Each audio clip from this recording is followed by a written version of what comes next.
Sa mundong puno ng kinang at kasikatan, may mga kuwento na hindi kailanman nasusulat sa mga pahina ng pelikula. Mga kuwentong nagsisimula sa kagandahan, ngunit nagtatapos sa bangungot. Siya ay isang sikat na aktres, isang babaeng hinahangaan sa kagandahan, sa talento, at sa kinang ng kanyang pangalan. Ngunit isang gabi, binago ng tadhana ang lahat. Ano ang nangyari sa likod ng mga ilaw ng kamera? Paano nabasag ang imahe ng isang babaeng minsang tinitingala ng buong bansa? At paano niya muling binuo ang sarili matapos ang isang gabi ng dilim at kabuktutan? Ito ang kuwento ni Maggie de la Riva, ang babaeng minsang naging simbolo ng karangyaan, ngunit naging mukha rin ng katarungan. Isang gabi, 4 na lalaki, isang krimen na yumanig sa buong bansa. Ating tuklasin ang misteryong bumabalot sa gabing nagwasak sa buong pagkatao ni Maggie de la Riva.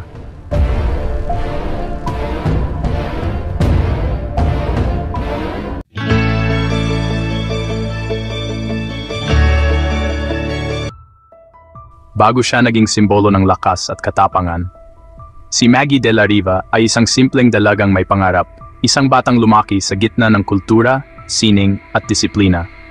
Ipinanganak siya sa Maynila, sa pamilya ni Pilar Torrente, isang Spanish mestiza, at Juan de la Riva, isang German-Swiss mestizo. Sa dugo pa lamang, halata na, siya'y may lahing karangyaan, ngunit sa puso, may kababaang hindi matatawaran. Taong 1958, nagtapos siya ng elementarya at high school sa Maryknoll College, na ngayon kilala bilang Miriam College. Matapos nito, pinagbuti pa niya ang sarili sa St. Teresa's College, kung saan tinapos niya ang kursong secretarial noong 1960. Ngunit ang mundong kanyang tatahakin ay higit pa sa mga letra sa papel o mga dokumentong tinatype sa makina. Ang kanyang tadhana ay nakatakdang umikot sa entablado, sa ilaw, at sa kamera. Noong 1963, napabilang siya sa top 5 finalists ng Miss Caltex, isang prestihiyosong patimpalak sa kagandahan. Sa parehong taon, siya rin ang napiling magmodelo ng mga Filipino gowns para sa Fashion Guild of the Philippines, sa ilalim ng tanyag na designer na si Millie's Gowns. At hindi lang iyon, naging mukha rin siya ng kampanyang Respect the Centavo, isang adbokasya sa pagtitipid at pagpapahalaga sa bawat sentimo. Bago pa man siya sumikat sa harap ng kamera, si Maggie ay isang ballet dancer, mahinhin, disiplinado, at may galaw na parang musika. Sa bawat indayog ng kanyang paa, tila nililikha niya ang kanyang sariling kwento, hanggang sa siya'y tuluyang napansin ng industriya ng pelikula. Bilang artista, tinanggap niya ang bawat proyekto na may dedikasyon, bayad man ay 18 pesos kada pelikula, o ilang daang piso sa mga palabas sa ABS-CBN. Ngunit sa kabila ng kinang, ang lahat ng iyon ay hindi luho, kundi sakripisyo. Dahil matapos mamatay ang kanyang ama, si Maggie ang naging tanging haligi ng pamilya. Ang kanyang ina, si Pilar, ang nag-alaga at nagtaguyod sa mga anak, ngunit si Maggie ang kumayod, ang lumaban, ang nagdala ng bigat ng mundo sa kanyang balikat. Ang kanyang unang pelikula ay Istambay, kung saan nakasama niya si Joseph Estrada. At sa pelikulang iyon, nagsimula ang lahat. Si Erap mismo ang nakakita ng potensyal sa kanya at binigyan siya ng pagkataong maging bituin. Mula noon, sunod-sunod ang kanyang mga proyekto. Ngunit ang langit ay para sa lahat ang itinuturing niyang pinakamahalagang papel, isang pagganap na hindi lamang umantig sa puso ng manonood, kundi nagpamalas ng lalim ng kanyang talento. Hindi lamang sa pelikula sumikat si Maggie, siya rin ay mga awit, isang panauhin sa mga nangungunang nightclub ng Maynila, at may sarili pang TV show na pinamagatang Maggie sa ABS-3. Isa rin siyang guest artist sa Tanghalan sa Darigold at madalas lumabas sa programang Tindahan sa Nayon sa MBC11. Sa panahong iyon, tila nasa rurok na siya ng tagumpay, ang pangalan ni Maggie de la Riva, kasing ningning ng mga bituin sa langit ng showbiz. Ngunit sa likod ng kanyang mga ngiti, nakatago ang isang tadhanang magpapabago sa kanyang buhay magpakailanman.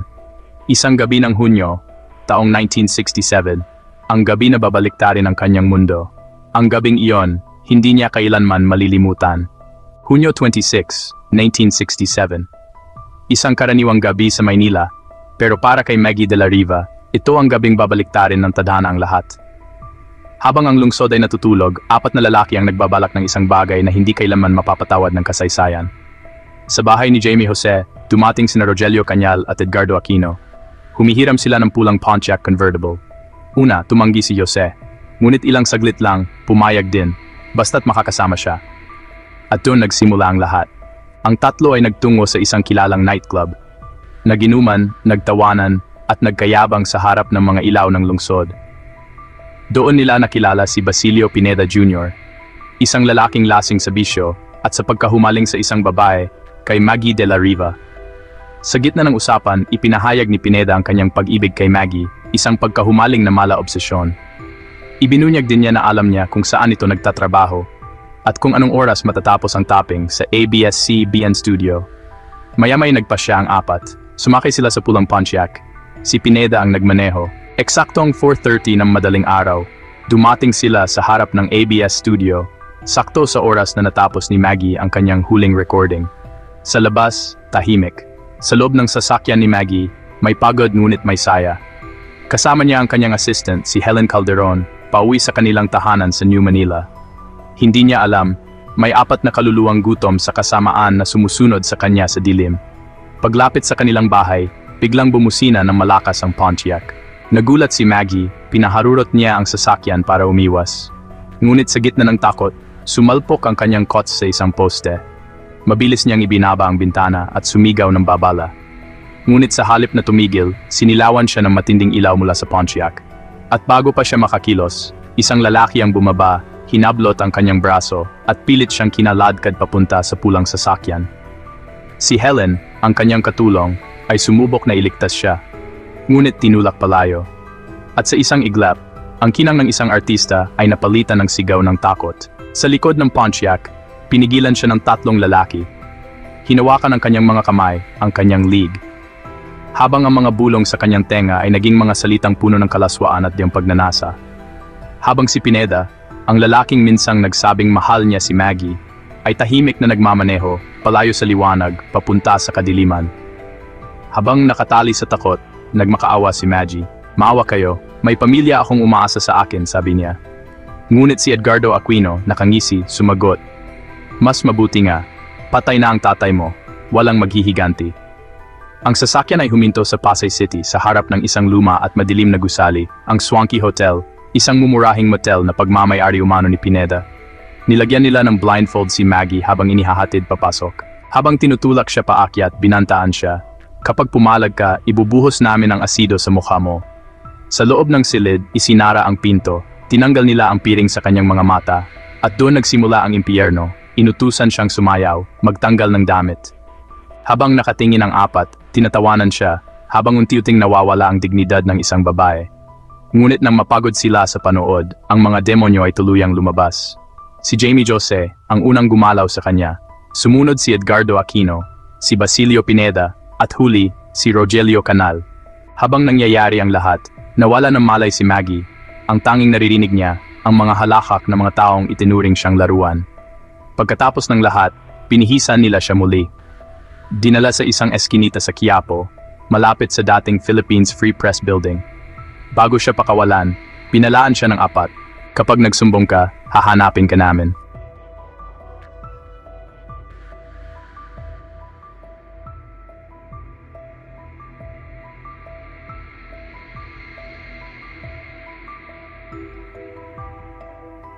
"Ibubuhos namin ang asido sa mukha mo. Hindi ka na makikilala kahit ng sarili mong ina." Iniwan nila siyang durog, nanginginig, walang saysay ang paligid. Sumakay siya sa isang taxi, isang maliit na kumpanyang bihira sa lungsod. Ang driver ay nagsabing si Maggie ay takot na takot. Palaging lumilingon sa likod, iniisip kung may kotse pa ring sumusunod. Sa gabing iyon, isang babae ang tuluyang nawalan ng dangal. Matapos ang bangungot na sinapit ni Maggie de la Riva, nagsimulang umusbong ang galit at kuryosidad ng publiko. Sino ang mga lalaking may lakas ng loob na gawin ang ganitong kabangisan? Sino ang 4 na nilalang na walang takot na winasak ang dangal ng isang babae, isang artista, isang anak, isang tao? At nang isiwalat ang kanilang mga pangalan, nayanig ang buong bansa. Hindi sila mga ordinaryong kriminal. Sila ay mga anak ng mayayamang pamilya, mga lalaking pinalaki sa pribilehiyo, sa pera, sa kapangyarihan. Ngunit sa gabi ng Hunyo 26, 1967, ipinagpalit nila ang lahat ng iyon para sa kasamaan. Una, si Jaime Gomez Jose, 21 taong gulang. Anak ng isang kilalang doktor mula Pampanga at isang negosyanteng ina. Nakatira sa 21 Calatagan Street, Makati. Noong panahong iyon ay bahagi pa ng lalawigan ng Rizal. Isang engineering student sa De La Salle College at pinuno ng banda na tinawag na Jamie Jose and the Deltas. Sa araw, siya ay isang musikero, ngunit sa gabi, siya pala isang halimaw. Pangalawa, si Edgardo Payumo Aquino, isang second-year journalism student, anak ng abogado. Nakatira sa 132 Mayan Street, Quezon City. Sa papel, siya'y edukado, alam ang tama't mali. Ngunit sa likod kanyang pag-aaral ng katotohanan, siya mismo ang tumalikod sa hustisya.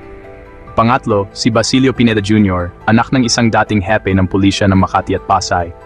Nakatira sa 184 Marconi Street, Makati. Sanay sa kapangyarihan, sanay sa impluensya. Ngunit higit sa lahat, kilalang kasapi ng mga gang na umaatake at ng abuso ng mga artista. Isang taong ginamit ang impluensya ng kanyang pamilya para gawing sandata ang kasamaan. At ang pang-apat, si Rogelio Sevilla Cañal, isang architecture student, anak ng dating principal. Tubong Negros Island, at nakatira sa 936 Palawan Street, Sampaloc, Manila. Tahimik sa labas, ngunit kasing dilim ng gabi ang kanyang budi. Ang apat na ito, sina Jose, Aquino, Pineda, at Cañal, mga batang lumaki sa yaman at impluensya, mga pamilyang may pangalan, may koneksyon, at marahil sa kanilang isipan, may lisensya para abusuhin. Sa kabila ng kanilang pinag-aralan, ng kanilang pinagmulan, ang apat ay pinili ang dilim. Sa isang iglap, winasak nila hindi lang ang buhay ni Maggie, kundi pati ang tiwala ng lipunan sa mga may kapangyarihan. Nang lumabas ang balita, ang buong Pilipinas ay nagulantang. Paano nagawa ito ng mga anak ng Maharlika? May hustisya pa ba para sa mahihina laban sa makapangyarihan? Ngunit ang sagot ay si Maggie de la Riva mismo. Sa halip na manahimik, tumindig siya. Walang takot niyang isinampa ang kaso, laban sa apat na lalaki, laban sa mga pamilyang gustong pagtakpan ng kanilang mga anak, laban sa sistemang madalas kumakampi sa may pera. Ang balita tungkol sa paglapastangan kay Maggie de la Riva ay kumalat na parang apoy. Sa mga pahayagan, radyo at telebisyon, ang pangalan ni Maggie ay naging sentro ng pag-uusap at ang bansa nabalot ng galit at pagkabigla. Ngunit sa likod ng mga titulo ng balita at mga tsismis ng syudad, isang babae ang tahimik na lumalaban. Basag, sugatan, ngunit buo ang loob, hindi siya mananahimik. Pagkatapos ng insidente, agad siyang nagtungo sa Criminal Investigation Service upang magsampa ng kaso. Doon, sa pagitan ng takot at hiya, inisa-isa ni Maggie ang mga pangalan ng mga salarin, sina Jamie Jose, Edgardo Aquino, Basilio Pineda Jr., at Rogelio Cañal. Hindi ito madali. Sa panahong iyon, ang mga biktima ng ganitong uri ng karahasan ay madalas hinuhusgahan at hindi tinutulungan. Ngunit sa halip na itago ang mukha, si Maggie ay tumindig sa harap ng kamera, walang takot, walang takip, walang hiya. Sa bisa ng mga testimonya at investigasyon, isa-isa nang nadakip ang mga salarin. Unang nahuli si Rogelio Cañal, na nagtatago sa bahay ng kamag-anak sa Sampaloc, Manila. Sumunod si Edgardo Aquino, na natagpuan sa Quezon City, habang si Jaime Jose at Basilio Pineda Jr. ay tinugis ng mga autoridad sa Makati. Sa mga unang araw ng investigasyon, pilit nilang itinanggi ang lahat. Ngunit nang magsalita si Helen Calderon, ang katulong ni Maggie na nakasaksi sa pagdukot, lahat ng kasinungalingan ay gumuho. At doon nagsimula ang paglilitis, isang kasong sinubaybayan ng buong bansa. Ang korte ay puno ng mamamahayag, tagahanga, at mga taong nagmamasid. Sa harap ng mga kamera, nakaupo si Maggie, tahimik, ngunit matatag. Sa kabilang panig, apat na binatang porma lang ayos, nakasuot ng mamahaling damit, parang walang nagawang kasalanan. Ngunit ang mga detalye ng krimen, ang bawat salitang binitiwan sa korte, ay parang mga kutsilyong muling bumabaon sa alaala ni Maggie. Ang mga abogado ng mga akusado ay pilit na pinagtatakpan ng krimen. Ipinipinta si Maggie bilang malapit sa mga lalaki. Sinusubukang siraan ang kanyang pagkatao. Ngunit sa bawat maling akusasyon, mas lalong lumalakas ang loob ng publiko na ipaglaban siya. Araw-araw, laman ng pahayagan ng kaso, katarungan para kay Maggie. Apat na mayamang lalaki sa hukuman, ang buong bansa, nakatutok.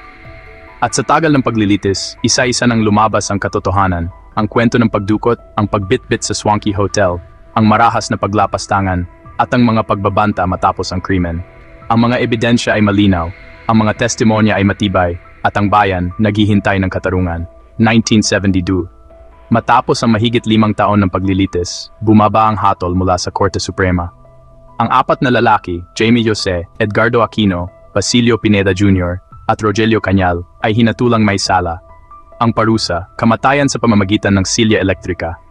Sa unang pagkakataon sa kasaysayan ng Pilipinas, ang mga anak ng mayaman ay napanagot sa batas, at ang hustisya ay hindi binili ng salapi. Ngunit para kay Maggie, walang hatol na kayang burahin ang kirot. Walang parusang makapapawi sa bangungot ng gabing iyon. Ngunit bago pa man lumabas ang buong katotohanan, may mga bulong-bulong ang kumalat. Na baka raw hindi ito simpleng krimen, na ang pangyayari ay may halong politika, kapangyarihan at impluensya. May mga nagsasabing ang mga sangkot, mga anak ng mayamang pamilya, konektado sa mga opisyal ng gobyerno, ay halos nakaligtas dahil sa mga malalakas na kakampi. Ang iba naman ay naniniwala na may pagtatangkang patahimikin si Maggie upang hindi na mabunyag ang mga mas malalaking pangalan sa likod ng krimen. May mga ulat noon ng mga taong sinusundan siya, mga tawag na walang boses sa kabilang linya, at mga lihim na mensaheng nagbababala sa kanya na tumigil na. Ngunit, sino nga ba ang gustong tumahimik si Maggie? Sino ang tunay na nasa likod ng dilim na bumalot sa kanyang buhay? At bakit, sa kabila ng takot at banta, pinili niyang magsalita sa harap ng publiko, sa harap ng buong bansa? Hanggang ngayon, may mga tanong pa ring hindi tuluyang nasasagot. Ano ang totoo sa likod ng kaso? Sino ang tunay na nagplano? At hanggang saan kayang umabot ang kapangyarihan kapag ang hustisya ay sinusubukang bilhin ng salapi?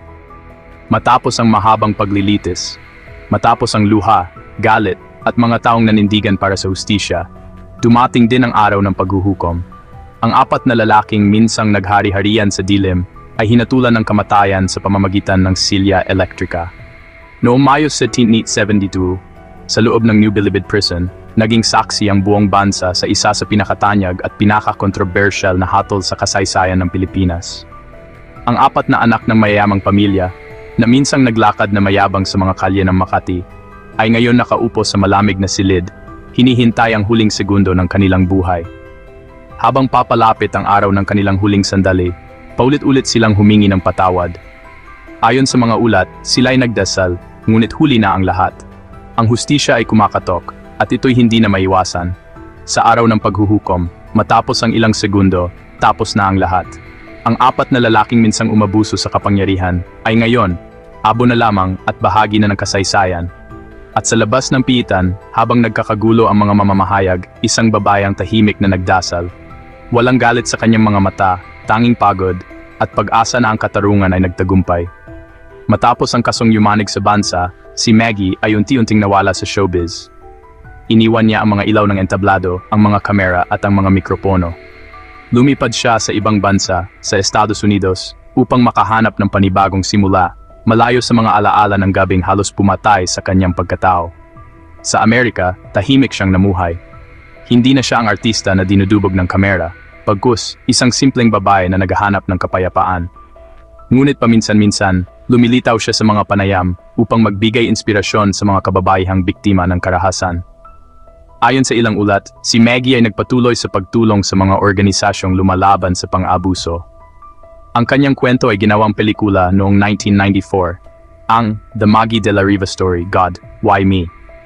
Kung saan siya mismo ay lumitaw sa huling eksena, tahimik na nagdarasal, tila isang patunay na kahit ilang taon na ang lumipas, ang sugat ay nandiyan pa rin, ngunit ang pananampalataya ang nagturo sa kanya kung paano muling mabuhay. Hanggang sa kanyang pagtanda, pinanatili ni Maggie de la Riva ang kanyang dignidad. Tahimik siyang namuhay, malayo sa intriga, ngunit ang kanyang pangalan ay patuloy na binabanggit sa bawat laban para sa kababaihan. Siya ang paalala na kahit gaano kalakas ang kapangyarihan ng masama, ang katotohanan at tapang ay hindi kailanman matitinag. Mula sa bituin ng pelikula hanggang sa biktima ng kasamaan, hanggang sa babaeng tumindig para sa hustisya, si Maggie de la Riva ay naging alamat. At sa bawat babaeng natatakot magsalita, ang kanyang kwento ay bulong na nagsasabing, walang boses na dapat patahimikin. Ito ang kwento ni Maggie de la Riva, ang babaeng tinalo ang mga makapangyarihan sa pangalan ng katotohanan, tapang at hustisya.